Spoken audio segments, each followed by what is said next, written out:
Hey everybody, welcome to another episode of Let Me Know When You Get Home Safe.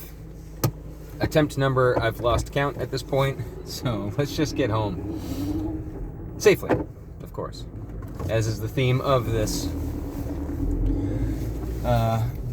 series. So, it's a bit of a bummer that my phone ran out of power when it did, for a couple reasons. One, the previous 2 days, I had some decent driving tips for the sun being in a certain location, so I had my clip-on sunglasses that I wore. The other day, it was a bit of a light drizzle, so I talked briefly about, you should probably always have your headlights on when you have your windshield wipers on, which I think a lot of cars might have that feature by now. If not, they should. Because obviously if you have windshield wipers on, then you're going to have lower visibility, so just other cars being able to see you, which is, and I'm sure I've mentioned this previously, but I heard that there's, I think either a state or a country that is mandating that you can't have your headlights being so bright that it's practically a sunbeam that's aimed at your eyes so that you lose your night vision, which is nice. The ones that I have, it's perfectly all you need. If there's another car coming, obviously don't put your high beams on, but if you do, you can see plenty of stuff, whether it be, at least where I live, deer or turkeys in the road. And unfortunately, and this is something that I've mentioned in a animal episode, but I just saw a dead possum on my way to work, which really makes me sad because possums are awesome. They don't they're immune to rabies, so if you ever get bit by one, which is rare because they're actually pretty good about not doing that, but they're immune to rabies, they're immune to Lyme disease, so not only don't they ever have a problem with rabies, but they also eat about, I think, 500 ticks per possum each year, so they pick them right off themselves and eat them, and no problem. So they're great, they keep to themselves, they pretty much adapt to eat whatever they want to, and they tend to move slow and sluggish when, unfortunately, they're carrying babies. So most likely, if you see a possum hit in the road, it sadly more oftentimes than not is a mom that has babies in its pouch. So try to avoid hitting them whenever you can, in my opinion. But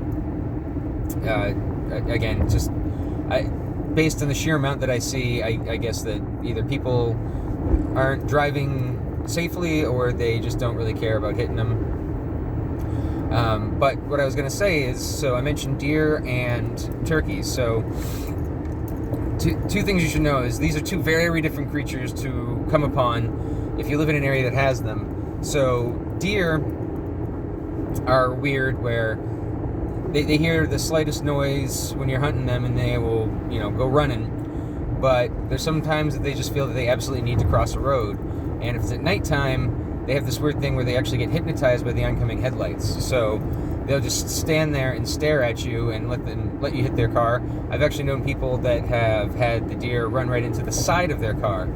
So one thing that you can do to help get them out of their hypnotized state is to honk the horn. But yeah, that's one where you obviously don't want to hit them, because more times than not, what's going to happen is that you're going to hit their legs, and they're going to have their upper body hit into the windshield, break through the windshield, and most likely cause injury or even death through that way. So they're notoriously hard to see because obviously their color camouflage, they're going to be blending in with the brown wood of the tree trunks that they normally pop right out of. So some places will have a deer crossing sign where they're commonly going to go past, but that is never a guarantee. There's always going to be just a random encounter. So if you're driving back roads and it's nighttime, and especially if it's the appropriate season for them being out and about, you definitely want to have your high beams on when possible, so that you're not blinding other cars, but it just gives you a slightly more chance to see them. I also have night driving clip-ons that are the yellow kind, so that you can see contrast better, so you can see if something is moving in the woods a little bit easier. So not only does it help preserve your night vision, from oncoming headlights, but it also kind of helps you notice, because because you're not really going to notice that it's a deer shape necessarily unless you have your eyes trained for it, which I guess I kind of do after enough years of driving. But deer are wildly different from turkeys. So at least where I live, turkeys, first of all, you should already know they're a dumb animal. If I'm not telling tales out of school, I think that I've heard that they're so dumb that they can actually look up at the rain, much like a deer in headlights, get hypnotized by the rain, and they'll have their mouth open and they'll actually drown from staring up at the mesmerizing rain. But they also don't move out of the way when you're driving. So if you see a bunch of turkeys and you think that if you just honk your horn that they'll just go flying into the trees, that's not the case. They're gonna, just casually keep going at the pace that they're going, look at you like you have absolutely no business being on their road. And even a turkey can do some decent damage based on its size to the underside of your car or tire. So you got to stop for them as well. Plus, it's illegal to hunt them. I don't know if at all or just out of season or just where I happen to live at. But yeah, deer and turkeys are the most common ones to hit, minus squirrels, which. Not to say that, squirrel lives don't matter, but obviously a squirrel is not going to cause any damage to your car. It's just going to, unfortunately, have it die either quick or a very slow, painful death, depending on where you hit them. So just out of the sanctity of, not needlessly, cruelly killing a animal, obviously you want to try to avoid them. But in that case, there's usually no helping it. They're usually on the road before you have a chance to, and sometimes they pass safely under the tires, sometimes they don't. But yeah, so that's one of those things where I never would have thought to see it until I lived in an area that had turkeys. But turkeys really just do not give two poops about you and your car. And if you see one, there's probably at least between 2 to 5 more on their way, because they like to travel in groups. So just because you see one that's off the side of the road, that doesn't mean that there isn't one coming from the other side of the road right behind it. And I guess the same could be said with deer too. I usually will just see a solo deer, but sometimes I'll see 3 or 4 traveling. So if you see one deer and you slow down and you think you're okay, just be extra careful. Keep on looking from where that initial deer came from, because there might be another one behind it too. I'm not sure what. Something small was on the road. I'm not sure what animal that was, speaking of dead animals on the road. But yeah, it's a shame. I mean, obviously we don't kill as many animals with our vehicles as we do with, all the other stuff that we create. Like, when you, like, I know it's a stupid point to bring up, but, vegans saying how they, only eat veggies and stuff, and just the ridiculous amount of wildlife that gets killed by harvesting the crops is just mind-blowing. It's, they kill as many at a time as, I guess, family of cats might. That's not a good comparison, but you get what I'm saying. So, yeah, unfortunately a lot of wildlife do die by the way that we harvest our crops now with the big machines and all that stuff. So it's a shame. It isn't, exactly fixing the problem. So whether you're vegan, whether you're not, more power to you. I am looking into getting into hunting so that I'm not eating tortured meat, which is something that really bums me out. Is all the documentaries about how they treat the ones in the factories just piled on top of each other, and it's gross and it's unnecessary. And I like to believe that when I go to the grocery store and I grab the grass-fed beef, that means that it's beef that's been in an open range and that it led a good life. But there's still no guarantee about that. Just because it was fed grass doesn't mean it wasn't still, at least as far as I know, that it wasn't still maybe fed grass, but still in a factory setting that it has a miserable life. So hunting can be viewed as cruel, but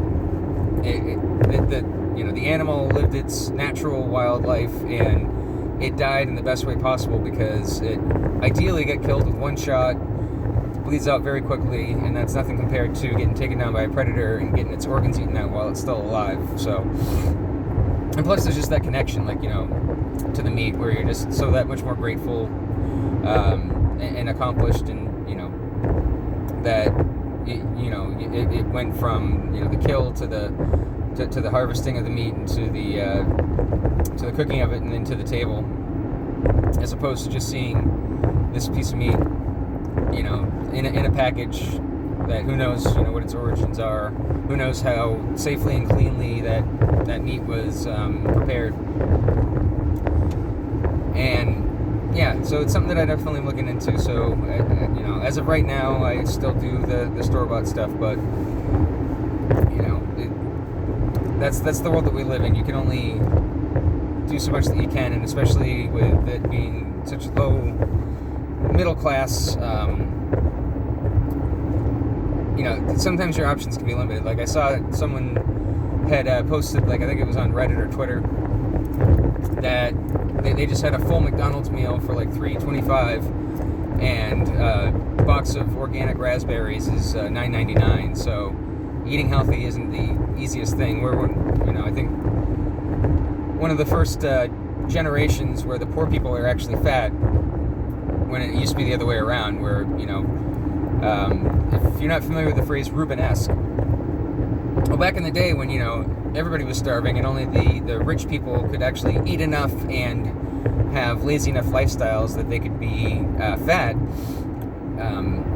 someone with extra pounds on their body was actually considered very attractive. So there was a painter named Reuben that when he would paint people, even if they were skinny, he would add a couple of pounds onto them when they were painting. So he was highly sought after because he painted them to look more beautiful than they were, and that's where the term Urbanesque comes from. It's actually a very, probably one of the kindest ways of saying that somebody is overweight, is calling them Urbanesque, because in a way it was a compliment back in the day. So, yeah, it's weird, but I don't know if you've just seen the movie Ready Player One, or if you've actually read the book, but it's interesting that he lives very poor. He has a neglectful family, kind of like a Harry Potter situation, where he has to fix and repair his own computers in order to make any money to eat. And besides the bike that he uses to power his computer, that's the only exercise he gets in the day. And what he eats is all processed foods and stuff. So the character in the book is actually overweight, even though he's very, very poor, lower middle class. And it actually makes sense in this day and age that can very much be a thing. So, you can, try and have a garden, so you can have some fresh, fruit and veggies and spices, but, unless you have acres, you're not going to be able to grow enough to be able to sustain yourself for an entire year. So, I mean, that's a good thing to do. I mean, I definitely recommend it. I mean, there's nothing better than flavoring your meal with some fresh, basil that you happen to pick off your garden, nice and fresh, that you grew yourself. So having a nice connection to that food is obviously coveted, but it's just who knows if it's likely or not. At the moment, I'm being followed by a cop, so I'm not too worried, obviously, because I tend to go the speed limit.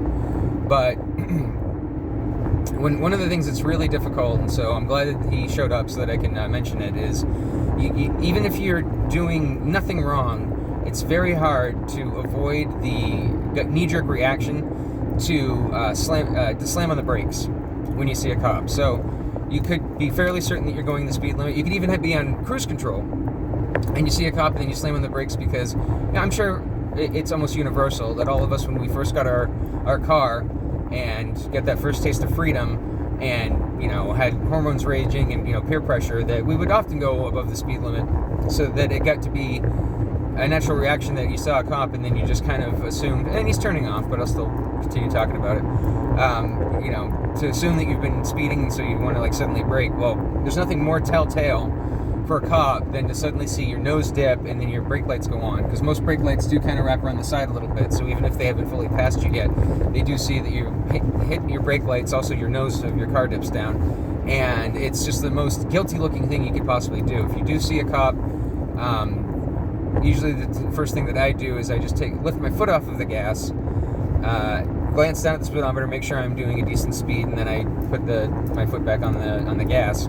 If I am going over the limit, then at least taking my foot off the gas is starting me to slow down. And I don't know how their radars work, but I even if I have been going a little bit over the speed limit, I find that I don't get pulled over as often as if I do a guilty sudden brake check. And that is an unfortunate thing about police, where it's like, even if you're completely innocent and have done nothing wrong, you still have that weird sense of panic and guilt when you see the lights come on. I actually remember a time when my buddy was doing absolutely nothing wrong at all, but he had a cop behind him, and so he was nervous about having the cop behind him. So what he kept on doing was, he would be driving, watching the speed limit, and then looking up at the cop car, and then looking at the road and looking at the speedometer and looking at the cop car, and then he got pulled over. And so the cop goes, I pulled you over, and he goes, no, officer, actually I was going the speed limit, I'm not sure why. And he was like, you were kind of swerving over the road for a few minutes as I was following you, so I thought that you might have had something to drink. And he was like, oh no, absolutely not, officer, but I did keep on checking my rear view because I saw that you were behind me, and I was trying so hard to make sure I wasn't doing anything wrong that it actually caused me to do something wrong. It caused me to start swerving on the road because I kept on doing this checking of, all these checks of what I was doing. So just, if you already drive relatively safely, you usually wouldn't have anything to worry about, but just also still just have a bit of a presence of mind if you do happen to have a cop in front, behind, you go past a speed trap. One thing that they really do look for is for you to suddenly just wail on the brakes. I think I might have jokingly mentioned this before, but I did see a shitty life pro tip on Reddit where it said if you are going to be running drugs, that you should make sure that you have all of your brake lights and stuff checked in working order, because oftentimes I think a majority of drug busts never come from the fact that they suspected that the driver had drugs in the car, or that the driver was on drugs driving the car. It was just something as simple as like, oh, you had a tail light out, and then when they pull up, then they sense something amiss, and then they pull them out, do a check, or they happen to be a canine unit and the dog smells drugs, and then that's when they get busted. So obviously don't run drugs, but it's still a good idea to have all of your lights and stuff in working order. Oh yeah, I did do that, because I started off the episode with me doing a light check, which is something that most people don't bother to do. Usually their light check is a cop pulling them over, letting them know about that. And depending on the mood that the cop is in, they could just let you off with a warning. You could just be like, I had absolutely no idea. Thank you for letting me know. I'll get that fixed as soon as possible. Usually is all you need to say for a cop to be like, all right, well, make sure you get that fixed ASAP, and you have a good day. Or if you give the cops some attitude, they could just give you a ticket.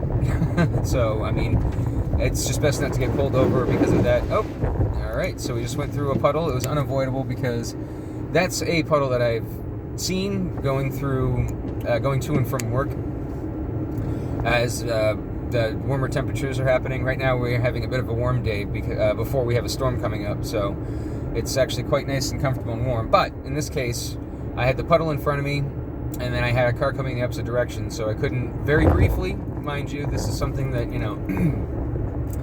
is perfectly safe to do, but if you see absolutely no cars coming and you need to dip a little bit into the other lane in order to avoid a puddle, as long as you have a full, not 360, but 270 view of the road, for a fact that absolutely nothing is going to be coming your way, it is actually safer to just dip a little bit off onto the other side of the road than to go through the puddle.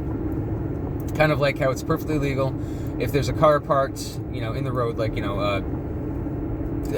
landscaping truck, a, power line truck, or just some, just some jerk that, they're having a house party and some people are starting to park on the side of the road and you have to go into the other lane. It's oftentimes safer to avoid the puddle for multiple reasons, but one is hydroplaning. So hydroplaning is when you go over some water and you actually lose control of where your car's going, because they're not actually quite touching the ground. It's actually just touching the barrier of water between the ground for a very brief amount of time.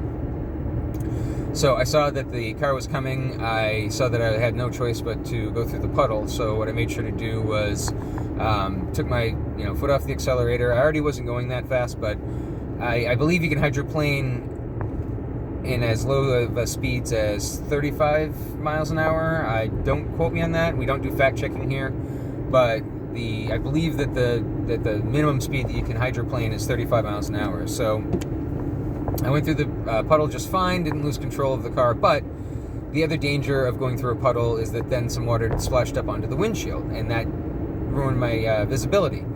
So if you have the foresight, I was coming around a corner, so I didn't really have time to see the puddle, see the car coming, lift my foot off the gas, and then also hit the windshield wipers before the water splashed up.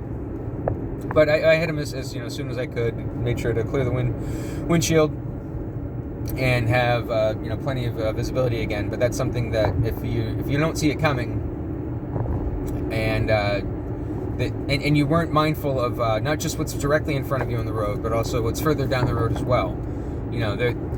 There's multiple ways that you can always just be safe by not just looking ahead of you, but looking much more ahead of you. It's like, so obviously keep an eye on what's directly in front of me, but also what's coming up until I can't see anymore. So for instance, right now I'm coming to where there's going to be a slight dip in the road, so I can see at least a good 7-8 car lengths in front of me until I can no longer see anything. So once I get up to there, then I just kind of like see how far I can see, and I keep on going that way. It seems like kind of basic stuff that I'm talking about, but it's stuff that people kind of don't really think about. They're usually rocking along to a song, which is one of the things that I talked about in one of the unaired Lost episodes, is that I went into this whole thing about how when I used to do karaoke almost religiously, the car is one of the hands down best places to practice singing. But there's something to keep in mind, especially if you use one of the handless Bluetooth, answering the phone through the car radio. And that is, you can be heard a lot more than you might realize. Just like the doors vibrating and the window vibrating and stuff, it almost acts like a sounding board in a way. So, and I'm sure you might have been familiar with the phenomenon. I actually am a weirdo that I tend to drive without the radio on. It's just something that I don't really do that often. I always find it a pain and a distraction if I try and use the terrestrial radio to try and find a song that I enjoy. Even if I find a station I enjoy, I often won't. Every single song that comes on isn't a banger. Also, there's commercials in between. Back in the day, I used to have the big CD wallet, but that's almost just as distracting, if not more distracting. Trying to pull out CDs, flip through, find the good ones. So I kind of get used to not doing music too often, unless there's somebody in the car and they want to listen to the radio. But if you've ever pulled up with your windows down and no radio on, and you're next to a car that's talking on their phone through the car speakers, you can practically make out the entire conversation. It's actually spooky just how much the sound carries. So just something to be kind of mindful about. Like if you're at a stop sign, there's a car next to you, try not to talk about anything too personal until you can get back to by yourself on the road, because nobody needs to know that kind of stuff, and it's something that most people might not even be aware of. So, but I was speaking of, singing in the car. I thought that the only embarrassing thing would be that, if I happen to pull up next to somebody, that they might see me, mouthing, bopping my head and mouthing the words to the song. Well, obviously that's a little bit different, because if they hear anything coming through through the car, it's going to be mostly the music. You're going to have the music up and you're going to be singing along to it. But there is a good chance that, especially if it's a new song that I was practicing, so I wasn't singing in key just yet. Most likely, because the human ear is kind of funny. You can usually pick out the wrong thing from something. So I bet you there's a couple of times I was practicing my music, and I pulled up next to somebody and they heard me horribly singing a new song that had just dropped that I was trying to get down. But yeah, So the main reason why I was talking about that in that episode was just kind of saying, I was going through some of my, previous face palms of times that I thought that nobody could hear me sing. Like, for instance, I, used to live in a place that had this locker outside of the refrigerator outside of the building that, could be used to hang up deer and stuff, because he was a butcher. And so I thought once I went in there and, closed the door, I could practice to my heart's content. Came outside after, practicing singing, and then I heard one of the neighbor's kids in the next yard over sing a couple bars of the song that I was singing, kind of trolling me a bit, and it was embarrassing, but yeah, the reason I had been talking about that in a previous episode that didn't get aired is because if you'd seen me, actually do karaoke, I don't have, a world-class singing voice, but I definitely do a decent job at it. And some might look at that and think that I'm a natural, and that they shouldn't go up and do karaoke because they're gonna suck. Well, first of all, as long as you have energy and gusto about the song, you can sing off key all you want to. I mean, if the audience is loving your energy and stuff, they'll sing along with you. They'll drown you out. They'll just appreciate the spirit of the performance. But my mediocre talent did not get there overnight. It actually came through a lot of practice, much like any other thing that I've ever done in my life. I've never been good at a single thing in my life to start out with, so definitely if you put the time in and practice, you can at least get passable at something that you love to do, which is what I'm doing with archery right now. I can at least find the arrow. I don't necessarily hit the target every time, but I can at least find the arrow, and pretty soon I'll be able to hit the target every time, but not necessarily the bullseye. And that's what you got to do, is you just got to keep at it, and there are things that are definitely a perishable skill if you don't keep practicing at them. So stay motivated, keep it up, and just remember that it's never too late to start something, because that time is going to pass by anyway. So even if you're, in your late 30s like I am, and you never shot an arrow before, but it seemed like it would be fun, don't worry about the fact that you're never going to be in the Olympic competition. Just start doing it now, because then, 5 years later, if you kept up with it, you're going to be 5 years better. Whereas that 5 years was going to pass no matter what. So I guess that's kind of a motivational thing to end on. Anyway, I'm home safe. Thank you for listening. I appreciate you. See you next time.